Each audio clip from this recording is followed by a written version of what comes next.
Today we are continuing on part 2 of our series, Glory and Growth.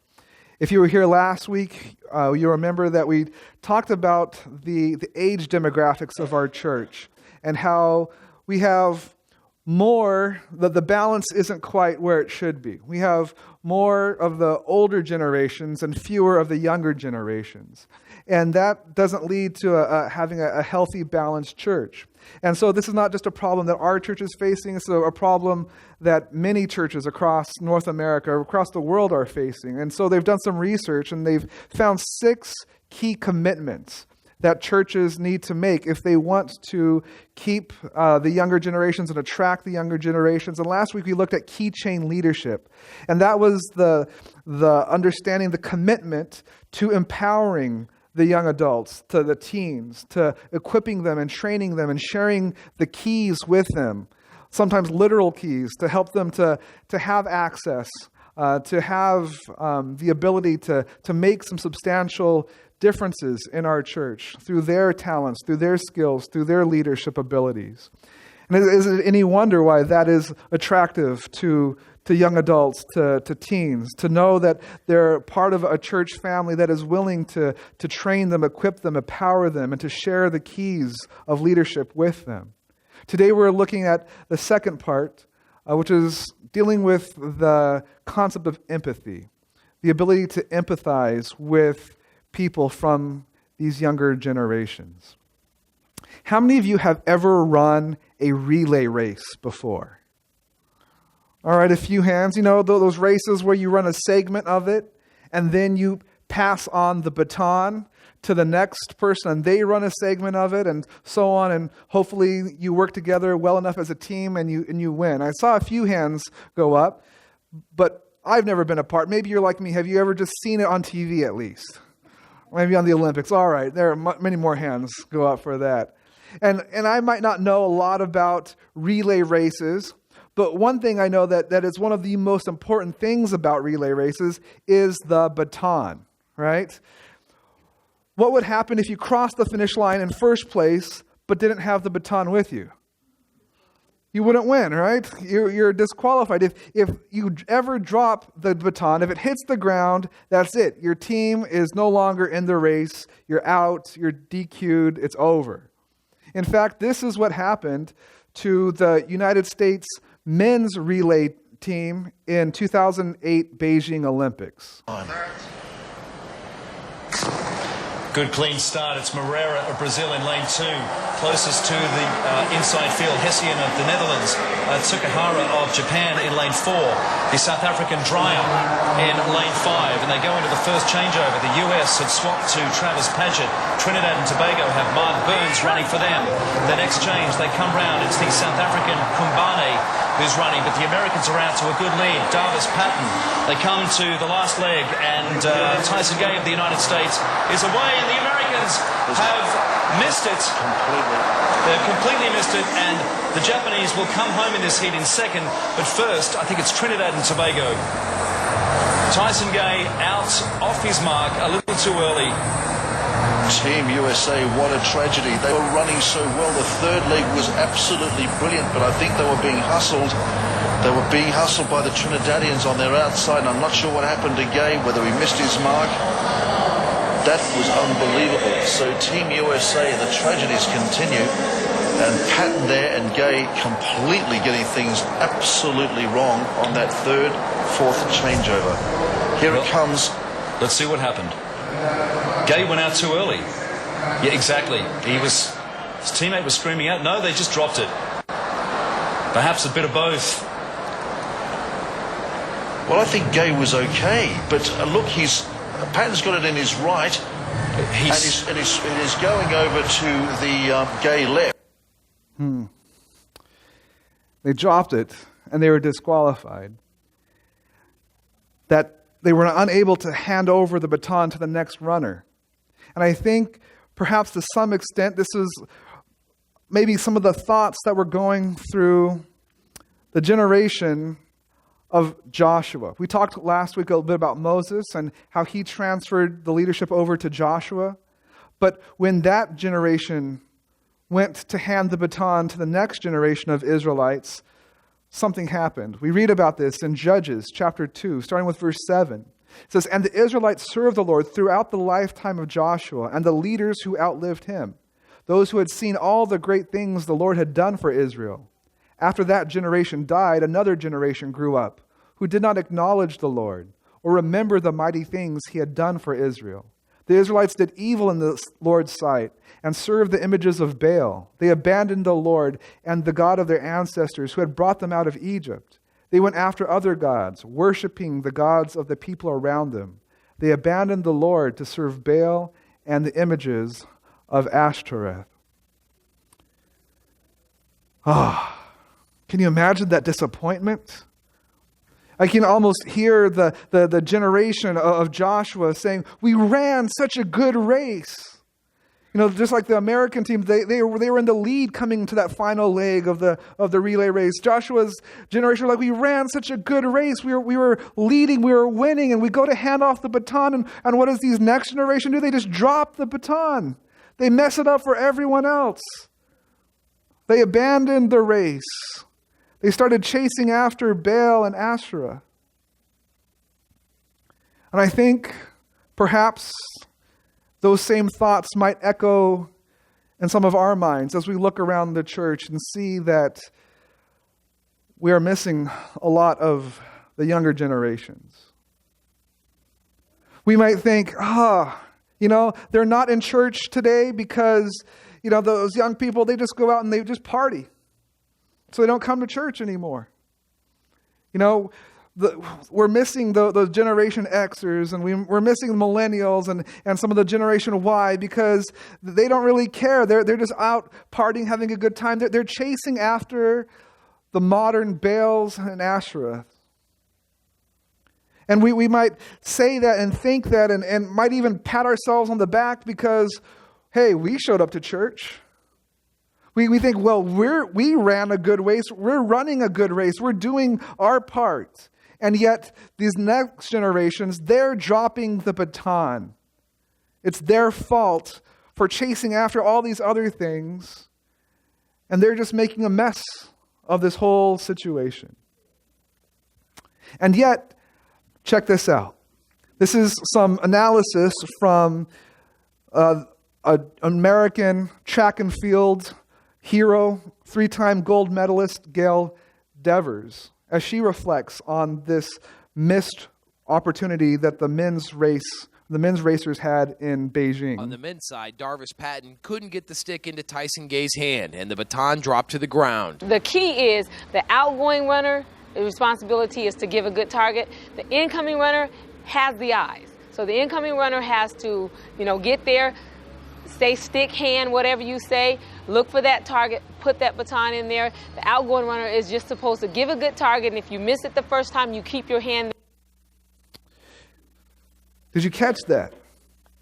She says that, yes, the new runner has to present a target, but really the responsibility lays with the person that has the baton. The vast majority of the control is with the person, with the runner, with the baton, because they have eyes. They can see what's happening. The other person just has their hand back trying to present a target, but the runner that's coming with the baton, they can see where the hand is at. They can see where their target is at. They can adjust appropriately. They're the ones that have the control. And so you can sit around and we can blame the other person. Say, oh, well, they didn't have their hand out far enough, or it was at a wrong angle. But the truth is, it's the runner that's coming that has the ability to see, that has the ability to change and adjust. And so it's not really the responsibility so when the baton gets dropped, most of that responsibility is on the person that's handing the baton off. And so we can sit around and we can blame the next generations for not giving us a good target. But in reality, it's because we have the ability to see. We're the ones that are really in control. We're the ones that should be able to adjust to the target that they're presenting to us. See, so often we sit around and we like to blame these other people and say, well, they're just, they're off doing their own thing. They're giving us a bad target. They're the ones that dropped the baton. They're the ones that are making a mess of things. When the reality of the situation is, it's really up to us to be able to adjust accordingly, to make the handoff effective. But so often, we just like to dismiss and blame and laugh at the other generations. I mean, think of how many jokes you have heard about millennials and teenagers. How many jokes have you said, have you told, have you shared on social media about millennials and teenagers?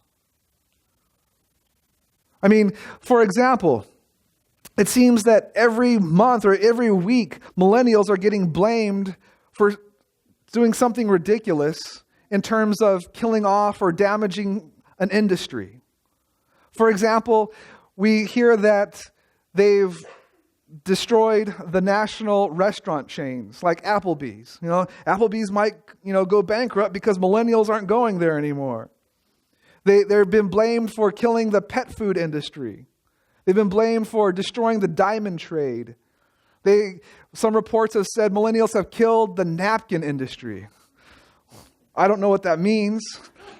I mean, it's not like we just wipe our mouths on our sleeves. We still use napkins. And maybe the most ridiculous one I've heard is that millennials have killed mayonnaise. I don't know how you kill a condiment, but apparently millennials have done so. There's also plenty of jokes going on about millennials about how they're fragile, right? That they're just these delicate little snowflakes that need to have their safe spaces because, they get so easily offended. And so we like to laugh and joke about that. Teenage slang has always been a problem, but man, we feel so confused when it comes to the words that teens and some young adults use. And it changes so quickly that half those words are outdated already, right? We don't know what they're saying. We don't know what they're texting. It's just weird and confusing. And so we dismiss it as weird nonsense, mumbo jumbo, and maybe have a good laugh at it and just say they're weird and move on. And then we make jokes about teenagers when it comes to things like the Tide Pod Challenge. I mean, I've seen some of your social media posts. There were some hilarious memes about this posted that some of you posted. But the truth of the matter is, you point to them and say, look at these dumb teenagers that are like eating Tide detergent. Like what the world is falling apart because, teenagers are morons. When have teenagers of any generations been known for making wise, sage decisions, right? You might think, oh, well, I was a teenager. I don't buy that. Teenagers, because of their biology, frequently make choices that adults wouldn't make. And so to dismiss teenagers and to make them a laughingstock and to simply say that they have nothing important to contribute because of things like the Tide Pod Challenge, which I think only maybe a handful, a dozen teenagers actually ever did, it shows how dismissive we can be to the next generations. And so is it any wonder when we mock them and make fun of them and dismiss them that they don't want to have much to do with us? Wouldn't it be so much better if we followed the counsel that Paul wrote to the Christians in Rome in chapter 14, verse 19, when he said, "So let's agree to use all our energy in getting along with each other. Help others with encouraging words. Don't drag them down by finding fault." Wouldn't this be so much better if this is the kind of attitude we had? Instead of tearing other people down, instead of mocking them and dismissing them, if we work together to build them up, to use all of our energy to encourage them instead. And so that's what we're going to do this morning. Because the truth is, God's glory is revealed through our growth, both as people and as a church. And so instead of spending time tearing people down, how about we spend time building them up so that when they grow, we grow, and God's glory can be revealed through that growth process. And a way we do this, instead of dismissing and mocking and making fun, is through empathizing with others. And that's the second key to this. It's churches that have young people, that attract young people. They're churches that empathize with what today's young people are going through. They don't just dismiss them and don't just laugh at them. They spend time with them and understand what they're experiencing, understand the struggles they're dealing with, understand the complexities of their experiences and their journeys. And so that's what we're going to do for a few minutes this morning, is to give you an insight into what some of the things that the millennials and Generation Y are dealing with in 2020. Young adults, young people, they wrestle with three ultimate questions. The first is, who am I?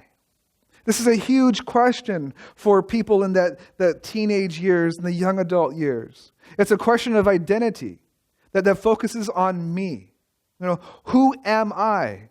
Because they're going through this process of trying to differentiate themselves from their parents, from their families that have tried to create their own identities. Their parents have shaped their identities for their children up to that point. And now they're trying to figure out, what do I care about? What are my likes? What are my dislikes? What are my passions? What are my plans for life?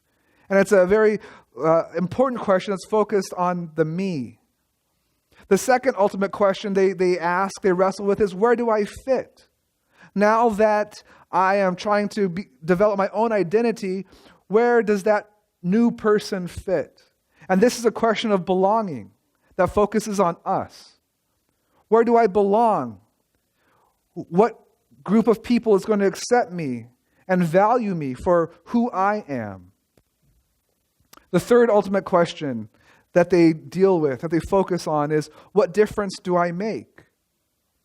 And this is a question of purpose that focuses on not just me or maybe my friend group, but it focuses on the world. What difference can I make to the world? What purpose do I have in life? And while these three questions are important, they're not just limited to teenagers and young adults, are they? People from all generations still have these questions from time to time. But the difference is, people that are over 30 have those questions, but they're kind of more on the back burner in their mind. They'll still pop up occasionally. They'll still try to figure out, well, do I really fit in here? Or maybe I find, have a better place of belonging over there. But for people under 30, man, that's the major questions. They're really focused and honed in on these three ultimate questions of, who am I? Where do I fit? And what is my purpose in life? And see, God's glory is revealed through our growth, both as people and as a church. And so these questions, they provide potential for God's glory to be revealed in powerful ways. But these questions are something that the teens and young adults really deeply struggle with. A main reason for this is because they have an earlier starting line and a later finishing line than previous generations have had. Now, what do we mean by this? They start the struggle earlier. They have an earlier start informationally. Thanks to the internet, the world is just a click away. They are more exposed to information than at an earlier stage than any other generation has ever been. They don't have to, if you're from my generation, give or take a few years, growing up, we had like Mr. Rogers and Sesame Street. That was about it. If you're a generation older than me, I don't even know what you had, but I'm sure you had less options than I did. You had the street. There was no Sesame. It was just a street. Go learn about asphalt. I don't know.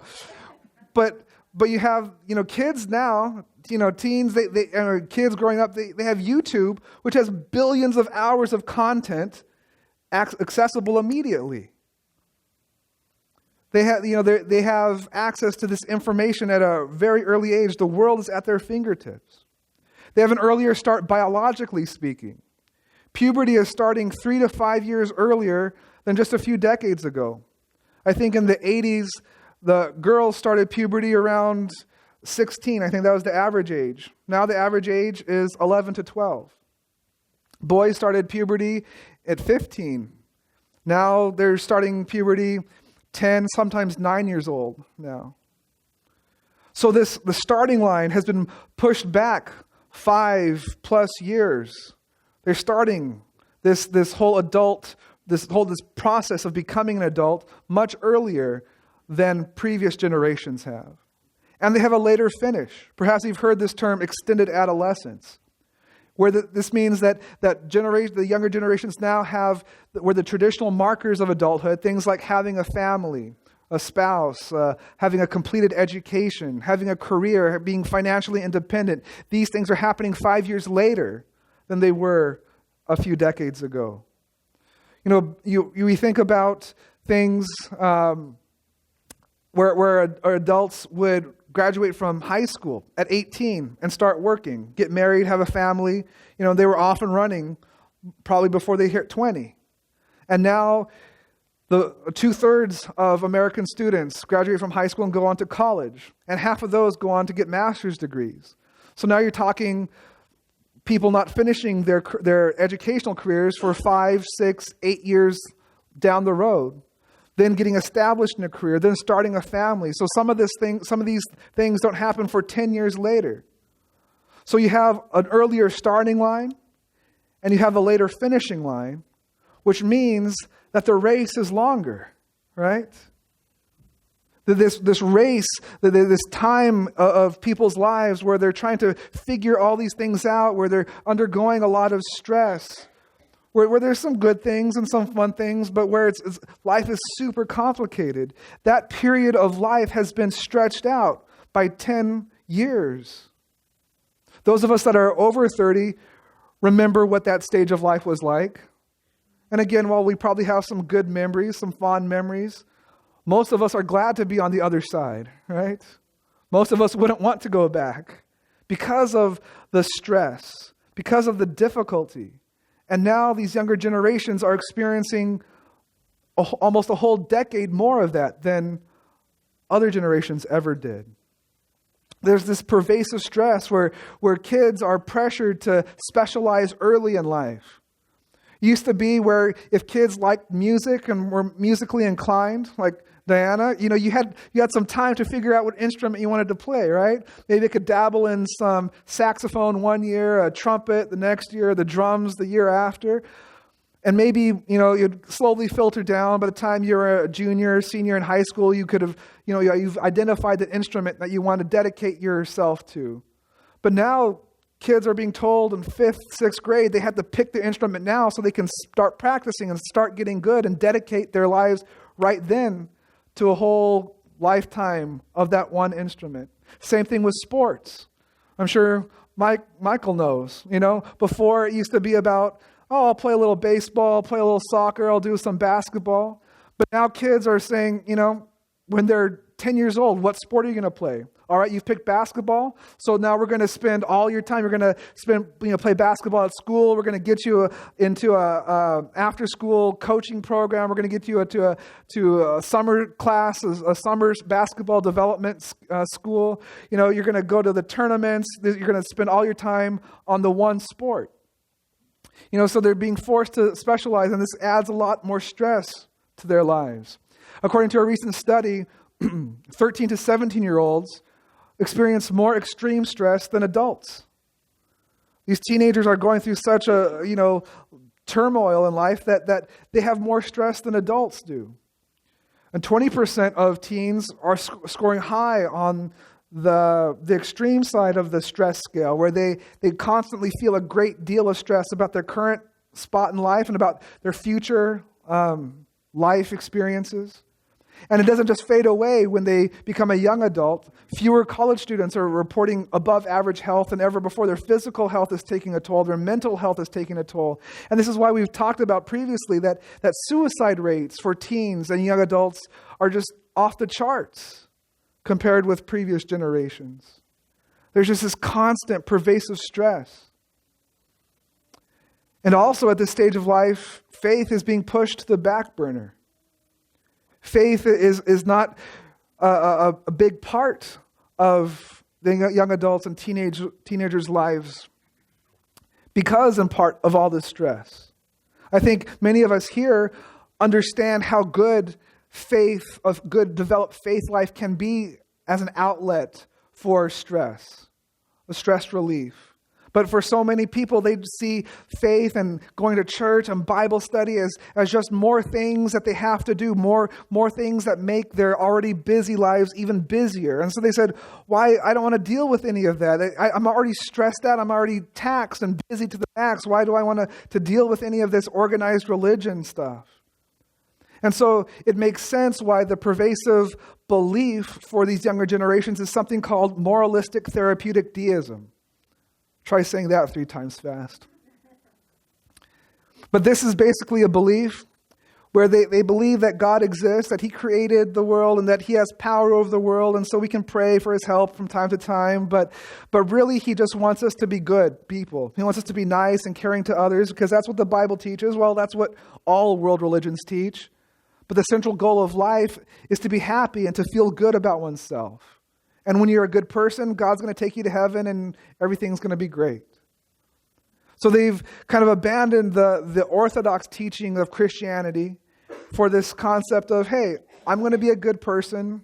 I believe God exists, and when I'm a good person, it's going to make my life better, and it's going to lead me to eternal life. And so why deal with all the complications and requirements of organized religion when I can just live my life and believe these things?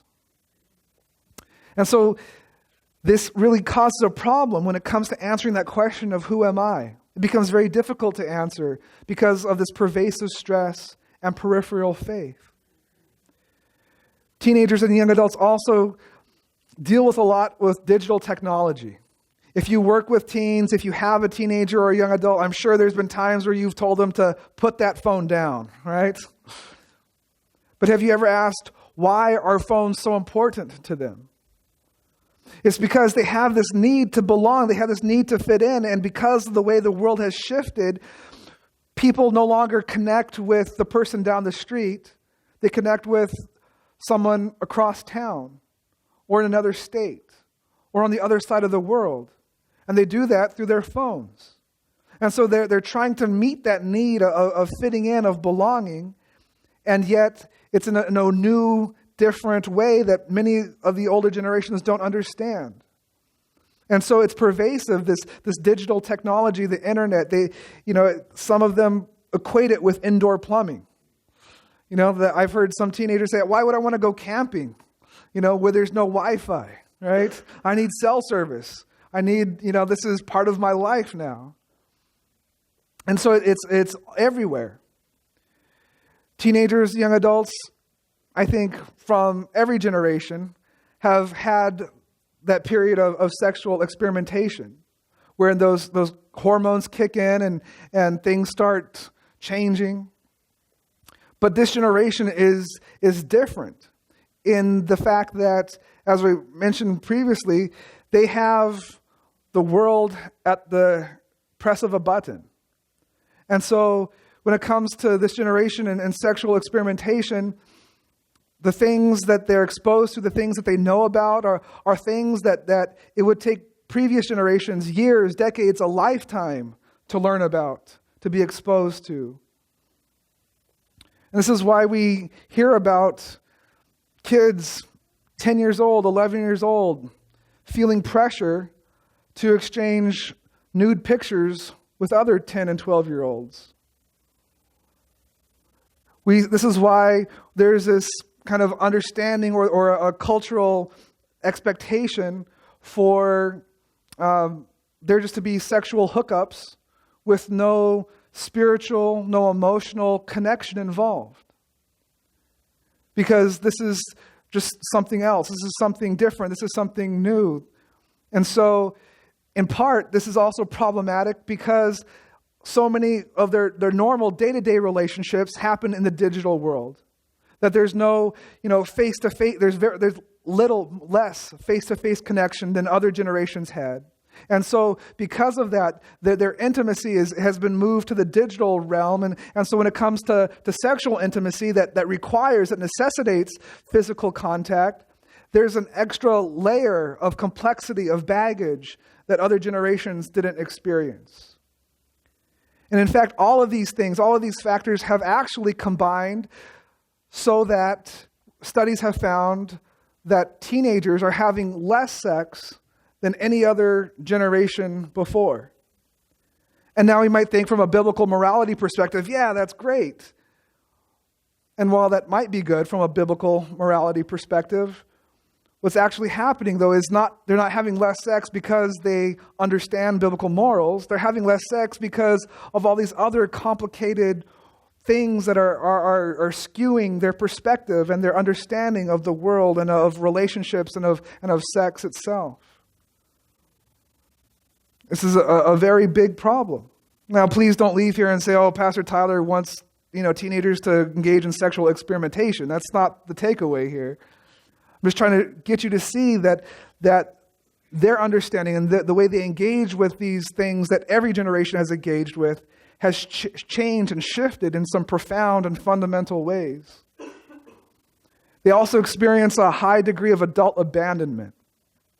What this means is teenagers and young adults are reporting that adults have less and less time to invest in them, including their own parents. They're reporting more and more the sense that the adults in their lives, whether it's parents, whether it's teachers, coaches, pastors, that all of the adults are so busy doing their own thing that they don't have time to really spend quality time with them anymore, to actually invest and connect with them at the deep level that they need. So that there might be interaction. A pastor might interact with me at church. The coach might interact with me at practice or at the game. The teacher might, connect with me in the classroom. But after that, as soon as I walk out the door, that connection is severed. And my parents, they drive me to practice or they take me here, but they're busy doing their own thing and we don't really talk. They don't really know what I'm going through. They don't really seem to care. And so they feel, whether it's true or not, they have this sense of being abandoned by pretty much every adult that in other generations would have invested into them. And so that ultimate question, where do I fit, becomes difficult to answer because of that omnipresent technology, because of sexual experimentation, because of this sense of adult abandonment. We've found that these teenagers and young adults are also experiencing high degrees of jaded realism. It used to be understanding that there was an optimism that came with youth, right? Well, the youth, they think, young people think they can do anything, that they can conquer the world.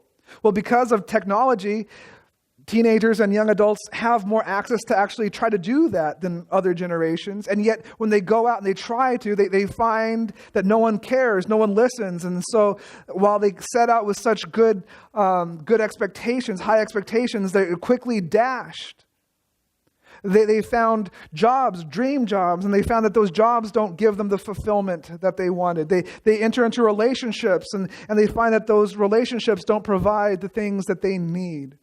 And these things are happening earlier and earlier in their lives, and so they're becoming disillusioned earlier and earlier. And so these teenagers and these young adults that used to be so filled with hope and joy, they're being filled with pain and disillusionment.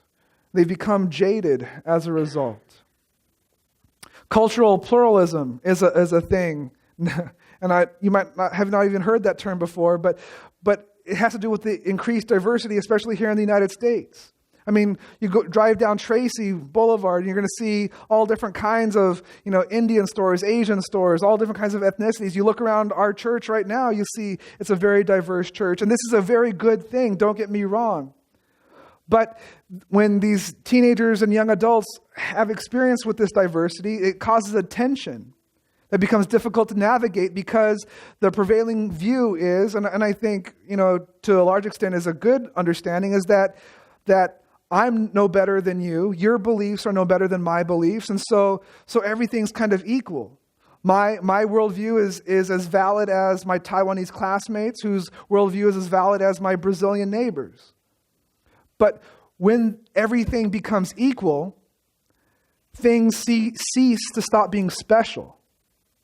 And so there's that tension that so many young adults and youth have to try to understand, is that, okay, yeah, so I know that I'm not better than you and you're not better than me, but how does that change my understanding of things that might be different, that might be better, that might be special and unique? And so because of jaded realism and cultural pluralism, it becomes very difficult for them to answer that question of what difference do I make? If everything's the same, nothing is different, there's no difference to be made, and nothing's going to work out anyway, so why even bother trying to make a difference in this world? So you can see these three ultimate questions are becoming more and more difficult for the younger generations to be able to answer, almost impossibly so. Life has become so much more complex. The world has become so much more difficult. And I believe that Ellen White, one of the co-founders of our church, addresses this, in part at least, when she writes that, in fact, the whole race, as generation succeeds generation, is put more and more at a disadvantage in the effort to do the right. By the men of this generation and women, it is harder in a vast degree to do the right than it was for the first generations of men who lived in the world. Basically, she's saying life gets harder for every generation. Life gets harder for, you thought you had it bad. Well, look at what your children go through. Look at what your grandchildren have to go through. The world is getting becoming more complex, more difficult for them to live in, much less do the right, much less stay connected to God.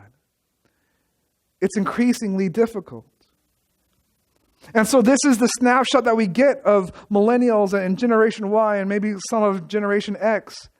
That these are the things that they're facing. These are the things that they're going through. And instead of dismissing them, we need to say, hey, you know what? We're on the same team here. Wouldn't it be amazing if our church was known as a place where these young people could come and could wrestle with these questions and know that they could find some help? Not that we're going to stand there and give them, cliched answers, the pat answers, but that we're going to journey with them, that we're going to, help them work through these ultimate questions that are so important to them, and they're going to find support and encouragement and empowerment. That would be a transformative experience for them and for us. See, this is what the psalmist, I think, is talking about here in Psalm 71, verse 18, when he says, "So even to old age and gray hairs, O God, do not forsake me until I proclaim your might to another generation, your power to all those who come." Here the psalmist is crying out for God. God, give me power. God, give me strength so that I can hand the baton off well to the next generation. So that I can see the target that they're giving me, so that I can give them what they need, that they can continue the race, because we're all on the same team. Doesn't matter if I've run a good leg of the race. If I want to win, I need them to run a good race too, and I need to do what they need me to do. This is what God is saying when it comes to empathizing. You need to connect with others so that you can work together well with them. Not just look at them cross-eyed, blame them, laugh at them. You're on the same team, God is saying. Work together, be a blessing to others, build each other up. I want to close today with the story of Adriana. She was about 16 when her life fell apart. She had grown up in a house where her mom and dad constantly fought, but they finally got a divorce. And so she was shuffling back between her mom's house and her dad's house. But she felt more like unwanted baggage than she did a daughter. Actually, a couple years later, her mom actually got deported. And so she had to live with her dad full time. And her dad just continued to take out his frustration and his anger with her mom on Adriana. And so she just felt this overwhelming sense of abandonment, physical abandonment, emotional abandonment. And so she began to try to meet those needs in other ways. She went to church, but it never clicked. It never, scratched that itch she had. So she just doubled her time with her friends, texting. She tried to fill that void by dating guys, and she actually started experimenting with drugs, and things were just becoming a mess. One thing that she really continued to enjoy, though, was her cheerleading. And one weekend, she was having a cheer competition. And actually, one of her church members, an older lady, well, to her was an older lady, had heard about some of the things that Adriana was going through. This lady's name was Denise. And Denise, I remember when I was a teenager, my parents got divorced. And I remembered how hard that was. And so she decided to go to Adriana's cheer competition. And Adriana saw her. She was the only adult that had come that she knew to support her. And it meant so much to Adriana that she began to text Denise. And in fact, she began to text Denise prayer requests. And the relationship began to develop and to blossom. And Denise began to go out of her way to support Adriana. She would do all she could to be at Adriana's cheer competitions. She would take her out to get a meal at least once a week. She would spend time with Adriana after church.